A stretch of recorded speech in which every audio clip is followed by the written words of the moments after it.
अस्सलाम वालेकुम dear students, कैसे हो आप सब लोग। उम्मीद है कि आप सभी लोग ठीक होंगे। आज का जो हमारा टॉपिक रहेगा मास एंड वेट, इन दोनों टॉपिक्स पे आज डिस्कस होगा। सो फर्स्टली हम देखेंगे ये मास क्या होता है, फिर उसके बाद देखेंगे ये वेट क्या होता है, क्योंकि बहुत बार हमने ये टर्म्स यूज़ किए हैं। मतलब मास बहुत बार जो भी हमारे टॉपिक्स थे, मतलब मैक्सिमम आया है मास। ठीक है, आज हम देखेंगे ये मास क्या होता है। ठीक है, या बहुत सारे बच्चे कन्फ्यूजन में होते हैं कि मास और वेट सेम होता है, बहुत डिफरेंस है इन दोनों में। ठीक है, वो आज हम डिस्कस करेंगे। चलो फर्स्टली हम देखेंगे ये मास क्या होता है। मास सिंपली ऐसे आप समझो, the mass of a body is the quantity of matter. Quantity of matter एक कैसे आप मान लो, फॉर एग्जाम्पल मेरे पास पेन है, इसमें भी मास है। मास अब क्यों है इसमें, क्योंकि ये मैटर का बना होता है। So simply mass of a body is the quantity of matter और मटीरियल। जैसे फॉर एग्जाम्पल मैटर किसका, anything which has mass and occupy space.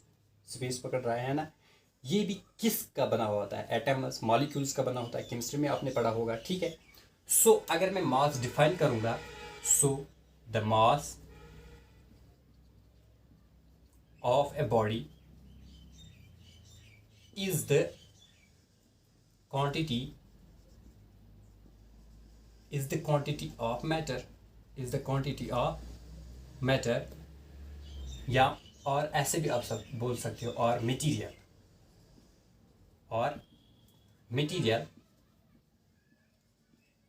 contained in it। ठीक है, मेरे पास पेन है, इसमें भी मास है। ठीक है, और हाँ, मास जो है ये कांस्टेंट रहता है, चाहे आप कहीं पे भी लो, किसी भी प्लेनेट पे लो, ये कांस्टेंट रहता है। ये डिफरेंस आएगा किस किस में, मास और वेट में। अलबत्ता वेट वो जो है, वेट वो कांस्टेंट नहीं रह जाता। क्यों नहीं रहता, वो हम उसी में पढ़ेंगे। ठीक है, जो मास होता है ये कांस्टेंट रहता है एवरीवेयर। ठीक है, मास रिमेन्स, सेकंड पॉइंट इसका, मास रिमेन्स कांस्टेंट एवरीवेयर।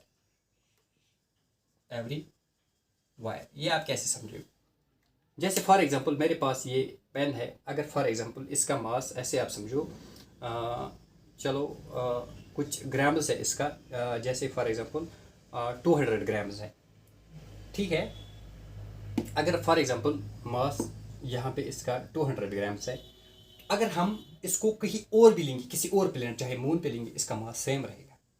या आउटर स्पेस में लेंगे, इसका मास सेम रहेगा। सो दैट मीन, इसलिए मैंने यहाँ रखा मास जो है रिमेन्स कांस्टेंट एवरीवेयर। ठीक है, आ गए ये दो पॉइंट्स। ठीक है, सो इस हिसाब से आप लोगों ने समझा कि जो मास होता है it is the quantity of matter, ठीक, और मटेरियल कंटेन्ड इन इट। ठीक है, सेकंड पॉइंट है मास रिमेन्स कांस्टेंट। जो मास होता है ये कांस्टेंट रह जाता है एवरीवेयर। ठीक है, नेक्स्ट पॉइंट, अगर हम देखेंगे एसआई यूनिट किसका, मास का। एसआई यूनिट क्या होता है, SI unit of mass is KG. KG means kilogram, kilogram. ठीक है, और अगर हम देखेंगे सीजीएस सिस्टम में, दैट इज ग्राम।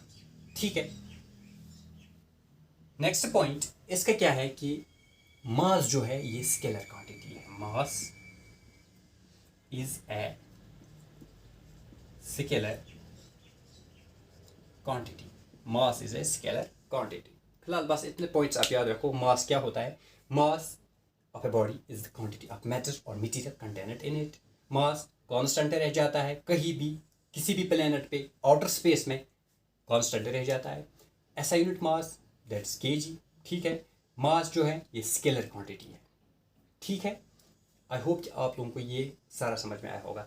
नाउ अब हम देखेंगे वेट क्या होता है। ठीक है, क्योंकि फिर बाद में हम देखेंगे इन दोनों के डिफरेंस, फिर आपको अच्छी तरह ज़्यादा समझ में आ जाएगा। ठीक है, now we will discuss about now what is a weight. Weight, now what is a weight, simply आपको ऐसे याद रखना है, weight is a kind of force. Simply ये एक किस्म का फोर्स है। अगर हम डेफिनेशन की बात करेंगे, the weight of a body is the force with which it is attracted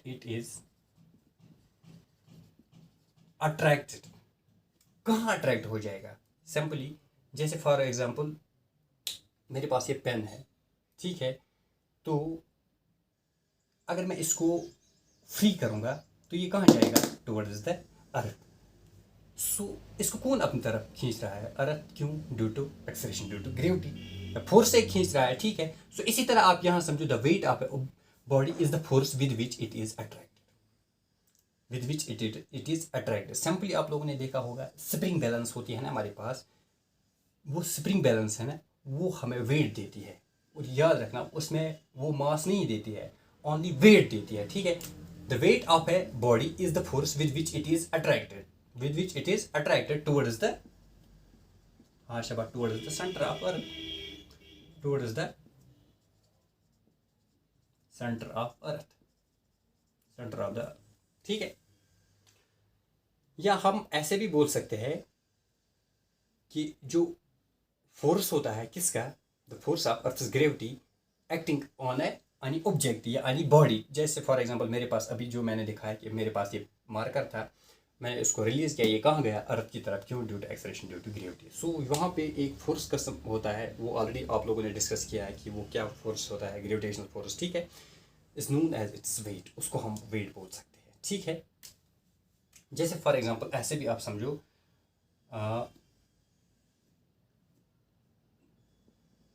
from Newton's second law. Newton's second law क्या बोलता है? F is equal to M into A, ठीक है। Force is equal to mass into acceleration. अब मैंने यहाँ पे वे discuss किया कि ये एक किस्म का फोर्स है ऑब्वियसली। जैसे फॉर एग्जांपल मेरे पास ये पेन था, ये मार्कर था, मैंने इसको रिलीज किया, ये डाउन हो गया। क्यों? क्योंकि फोर्स की वजह से। सो हो गया, सो ये एक किस्म का फोर्स है, ठीक है। सो बट हमें पता है कि जो न्यूटन सेकंड लॉ है वो क्या बोल रहा है? That's force is equal to mass into acceleration, ठीक है। बट यहाँ जो एक्सेलरेशन हो रही है वो क्या हो रही है? That's acceleration due to gravity, है ना। ऑब्जेक्ट रिलीज किया, इसको कौन नीचे ले रहा है? इसको acceleration due to gravity. So here A is equal to G. So I have replaced here A is equal to G. क्यों? क्योंकि acceleration due to gravity. So I can write here. So F is equal to M into G. यहाँ तक ठीक है। A is replaced by G, acceleration due to gravity. Simply, ठीक है। तो इस हिसाब से अगर आप देखोगे, क्या मैं यहाँ पे जो यहाँ F है इसको रिप्लेस करता हूँ W से? हाँ ऑब्वियसली। क्यों? क्योंकि weight is equal to force, weight एक किस्म का फोर्स ही है, ठीक है ना। So from the above definition, ऐसे आप समझो, फ्रॉम द अबव डेफिनेशन क्या है? Weight of force is the force with which it is attracted towards the centre of Earth, simply, ठीक है। So from the above definition force is equal to weight, simply force किसके बराबर है? Weight के बराबर। सो therefore I can also write therefore F is equal to W, लिख सकता हूँ क्या? क्यों? क्योंकि फोर्स किसके बराबर है? वेट के बराबर। यहाँ वेट किसके बराबर है? फोर्स के बराबर। अब सिंपली क्या करना है, एक काम करते हैं, जो यहाँ पे फोर्स का हमें निकला था M इंटू जी, वैल्यू इसमें पुट करो, और ऐसा भी लिख सकते हो W is equal to F, और W is equal to F के बदले में अब क्या लिखूंगा? ये वाला, ये। So that's M into G, ये निकला हमारा वेट। वेट किसके बराबर होता है? Mass into acceleration due to gravity. So आप ऐसे भी लिख सकते हो, where W is equal to weight of the body, M is equal to mass of the body, शाबाश। और क्या है? G, that's acceleration due to gravity, acceleration due to gravity, due to gravity, सो आज से आप लोगों ने देखा कितनी डिफरेंस है। सो वेट को भी हम ऑल्सो बोल सकते हैं फोर्स, ठीक है। तो वेट को भी ऑल्सो बोल सकते हैं फोर्स। तो आई होप कि आप लोगों को तो ये समझ लिया होगा कि वेट जो है फोर्स है। न्यूटन सेकंड लॉ क्या बोल रहा है, that's force is equal to mass into acceleration, but acceleration क्या है, that's acceleration due to gravity. बस सिंपली क्या करा, हमने ए के बदले जी वैल्यू लिखा, ठीक है। जब जी वैल्यू लिखा तो एफ का बदले हमें क्या आया, दैट्स एम इनटू जी। सो हमने डेफिनेशन से देखा कि फोर्स किसके बराबर है, दैट्स वेट, ठीक है। सो मैंने यहाँ पे किया एक काम, अब डब्ल्यू इसको लिखा यहाँ पे, that's weight is equal to M into G. सो यहाँ पे हमें ये निकला कि जो वेट होता है that's mass into acceleration due to gravity. अब हम देखेंगे जो यूनिट है किसका, वेट का, तो सिंपली यहाँ पे क्या निकलेगा, फिर जो ऐसा यूनिट ऑफ वेट है दैट इज न्यूटन। क्यों, क्योंकि ये भी एक किस्म का फोर्स है, ठीक है। ऐसा यूनिट ऑफ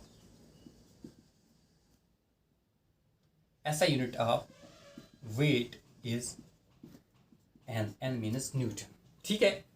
अब ये कौन सी क्या क्वांटिटी है, ठीक है, it is a vector quantity. ये कौन सी क्वांटिटी है, वेक्टर क्वांटिटी है, ठीक है। अब एक मेन पॉइंट, हमने मास में क्या डिस्कस किया था कि मास जो होता है वो कांस्टेंट रहता है, बट जो वेट होता है ये कांस्टेंट नहीं रहता है, ये चेंज होता है, ठीक है।